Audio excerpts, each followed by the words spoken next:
வந்திருக்கீங்க ஒரு நிமிஷம் சொல்றேன் கமருதீன். நண்பர்கள் அனைவருக்கும் வணக்கம். இன்னைக்கான ப்ரோமோ ஒன்ன எல்லாருமே பார்த்திருப்பீங்கன்னு நினைக்கிறேன். கமருதீனுக்கும் பிரவீன் ராஜுக்கும் சண்டை மாதிரி ஏற்பட்டது. எல்லாருமே தடுக்கிறதுக்காக வந்திருப்பாங்க, கஷ்டப்பட்டு கண்ட்ரோல்லாம் பண்ணியிருப்பாங்க. அப்போ பிரஜினுக்கும் கமருதீனுக்கும் கொஞ்சம் முற்ற மாதிரிலாம் இருக்கும். அதை பார்க்குற சாண்ட்ரா இருக்காங்கல்ல, அளவே ஆரம்பிச்சிட்டாங்க. இது எல்லாமே பிராங்க்குங்க. சரி, பிராங்க்னா பிக் பாஸ் தான் இந்த மாதிரி பண்ண சொல்லியிருக்காரு போல அப்படின்னு கேட்டிங்கன்னா, பிக் பாஸ்லாம் பண்ண சொல்ல மாதிரி தெரியல. இவங்க மூணு பேரே பிராங்க் பண்ணலான்னு யோசிச்சிருக்காங்க. யார் யார்? பிரவீன் ராஜ், அதுக்கப்புறம் கமருதீன், பிரஜின். இந்த மாதிரி நம்ம சண்டை போட்டுக்கிட்ட மாதிரி பிளான் போட்டுக்கலான்ட்டு இவங்களுக்குள்ளேயே லைட்டாக பேசி இந்த பிளானை உருவாக்குறாங்க. அதாவது என்னன்னா, கமருதீனும் பிரவீன் ராஜும் முதல்ல முட்டிக்கிற மாதிரி, பிரஜினை தடுக்கிறதுக்கு சண்டை போடுற மாதிரி இவங்களுக்குள்ளேயே பேசி முடிவெடுத்திருக்காங்க. ஒருவேளை பிக் பாஸே பிராங்க் தந்தாலும் சரி, பிக் பாஸ் சண்டை போட்டு பிராங்க் பண்ணுங்கன்னு சொல்ல மாட்டாரு. அதாவது பிராங்க் ஏதாவது பண்ணுங்கப்பா, நீங்க 3 பேர் பிராங்க் ஏதாவது பண்ணுங்கப்பான்னு தான் சொல்லுவாரே தவிர சண்டை போட்டு பிராங்க் பண்ணுங்கன்னு சொல்ல மாட்டாரு. எந்த நம்பிக்கையில இவங்க 3 பேர் சண்டை போட்டு பிராங்க் பண்ணலாம் நினைச்சாங்க? வீட்டில் இருக்க எல்லாருமே பைத்தியக்காரங்க, நீங்க 3 பேர் மட்டும் அறிவாளியா? இல்லை, எனக்கு புரியலங்க. பிரஜின், கமருதீன், பிரவீன் ராஜ், நீங்களாம் ரொம்ப அறிவாளி, வீட்டில் இருக்க எல்லாருமே முட்டாளு, பார்க்குற எல்லாருமே முட்டாளுங்க. ஏன் பிராங்க்ல இப்படி தான் பண்ணணும்னு ஏதாவது இருக்கா? வலி விழுந்து என்னாச்சு ஏதாச்சுன்னு கேட்குற மாதிரி இந்த மாதிரிலாம் உங்களுக்கு பிராங்க் தெரியாது. அடிக்கிற மாதிரி தான் பிராங்க் உங்களுக்கு தெரியுமா? இது பிராங்க் தான், நீ இதில் தப்பு இல்லைன்னு நிறைய பேர் உருட்டிட்டு இருக்காங்க. என்ன பிராங்க்லேயும் ஒரு லிமிட் இருக்குது, இஷ்டத்துக்குலாம் நீங்கள் பண்ணக்கூடாது. உள்ளே வந்ததுக்கப்புறம் கன்ஃபெஷன் ரூமில் வச்சு பிரவீன் ராஜ் சொல்கிறாரு, மச்சான் நீ உண்மையிலேயே அடிச்சிட்டடா, பாடுறா இந்த இடம் வீங்கிருச்சுன்ற மாதிரி கமருதீன் கிட்ட சொல்லிட்டு இருக்காரு. பிக் பாஸ் உங்ககிட்ட பிராங்க் பண்ண சொன்னாரா?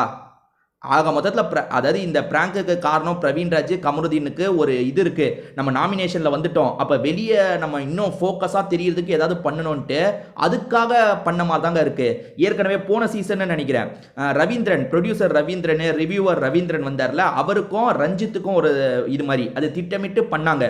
ஸோ அதே மாதிரி தாங்க இது. இந்த வாட்டி நம்ம நாமினேஷனில் இருக்கோம், ஏதாவது பண்ணலான்னு. அதாவது ஆக்டிங் ஸ்கில்லை இவர் காட்ட போகிறாராம். பிரவீன் ராஜ் ஆக்டிங் ஸ்கில்லை காட்ட போகிறாராம். ஏன் கேமரா வச்சிருக்காங்கல்ல, அங்கே போய் நடிச்சு உன்னோட ஆக்டிங் ஸ்கில்லை காட்டு. இப்படி பிராங்க் பண்ணுவியா? இது எப்படி நியாயப்படுத்த முடியுது உங்களால்? அதாவது பிக் பாஸே கூப்பிட்றாருப்பா. நீங்கள் யோசிச்சுக்கோங்களேன், பிக் பாஸே ஒரு சீக்ரெட் டாஸ்க் தராரு. இவங்க 3 பேர் மட்டும் ஏதோ ஒரு வேலை சொல்லி உள்ளே கூப்பிட்டுட்டு, நீங்கள் 3 பேருமே என்ன பண்ணுறீங்கன்னா, வீட்டில் இருக்க எல்லாரையும் பிராங்க் பண்ணி ஏமாற்ற போறீங்க, நீங்கள் ஐடியாவை சூஸ் பண்ணிக்கோங்கன்னு சொல்லிட்டாருனா கூட இவங்க சூஸ் பண்ணதில் ஒரு நியாயம் இருக்குது.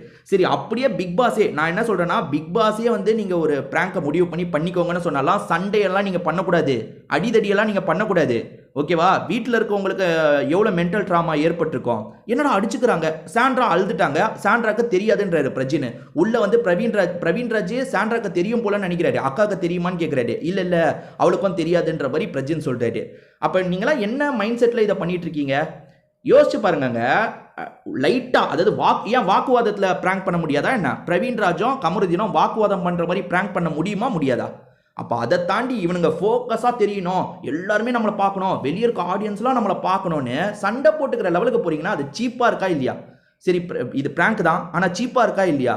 கண்டிப்பாக இதெல்லாம் ரொம்ப கேவலமாக இருக்குது. பிரஜின் இதில் ஜாயின் பண்ணியிருக்க கூடாது. பிரஜின் மேலே எனக்கு ஒரு தனி நம்பிக்கை இருந்தது. ஏன்னா பிரஜின் கொஞ்சம் ஸ்ட்ராங்காக தெரியுறாரு, பார்வதிக்கிட்டே ஃபோர்ஸாக எதிர்த்து பேசுகிறாரு, சூப்பர் அப்படின்ற மாதிரிலாம் நினச்சேன். ஆனால் பிரஜினி இந்த விஷயத்தில் இறங்கியிருக்கவே கூடாது. இது ரொம்ப ரொம்ப தப்புங்க. இப்போ நீங்கள் யோசிச்சு பாருங்கள், இதெல்லாம் பார்வதிக்கு தெரியும். இப்போ கொஞ்ச நேரத்தில் எப்படியும் பிராங்க்ன்றதை பார்வதி கிட்ட சொல்லிடுவீங்க, எல்லாருக்கிட்டையும் பிராங்க்னு சொல்லிடுவீங்களே, எல்லாருமே கூட பொறுத்துட்டு போயிடுவாங்க. பார்வதி நீங்கள் அப்படி பண்ணுவீங்க, எல்லாருக்கும் எவ்வளோ மென்டல் ட்ராமா ஏற்பட்டிருக்கோம்லன்ற மாதிரி கிளின்னு கிழிப்பாங்க. நிறைய பேர் கோவப்படுவாங்க. இப்போ பாருங்க, இதெல்லாம் பிராங்க், நாங்கள் சும்மா தான் பண்ணோன்னு இவங்க சொன்னாலும், சும்மா இப்படி பண்ணுவீங்க, எப்படி அடிச்சுக்கிற மாதிரி போவீங்கன்னு எல்லாருமே கேட்பாங்க. அதெல்லாம் நடக்க தான் போகுது. பிராங்காக இருந்தாலுமே இது ரொம்ப ரொம்ப தப்புங்க. இப்படிலாம் பண்ணவே கூடாதுங்க. இது பிராங்க். பிக் பாஸே பண்ண சொன்னாலும் என்ன மாதிரி பிராங்க் பண்ணுவீங்க? நீங்கள் சண்டை போடுறத பிராங்க். அடிச்சுக்கிறாங்கங்க ஒரு இடத்துல, எப்படி அடிச்சுக்கிறாங்க பாருங்க. நான் ஃபுல் வீடியோ பார்த்துட்டேன், இவங்க சண்டை போட்ட மாதிரி நடித்த வீடியோவை பார்த்துட்டேன். அதுவே ரொம்ப ஹார்ஷாக இருக்குது. நீங்கள் பிராங்க் பண்ணாலுமே அதுவே ரொம்ப ஹார்ஷாக இருக்குது. உண்மையான சண்டை மாதிரி தான் இருக்குது. உண்மையிலேயே ரொம்ப ரொம்ப தப்பு. இதை பற்றி நீங்கள் என்ன நினைக்கிறீங்க அப்படின்றத கமெண்ட் செக்ஷனில் சொல்லுங்கள். திரும்பி வேற ஒரு வீடியோவில் நம்ம சந்திப்போங்க.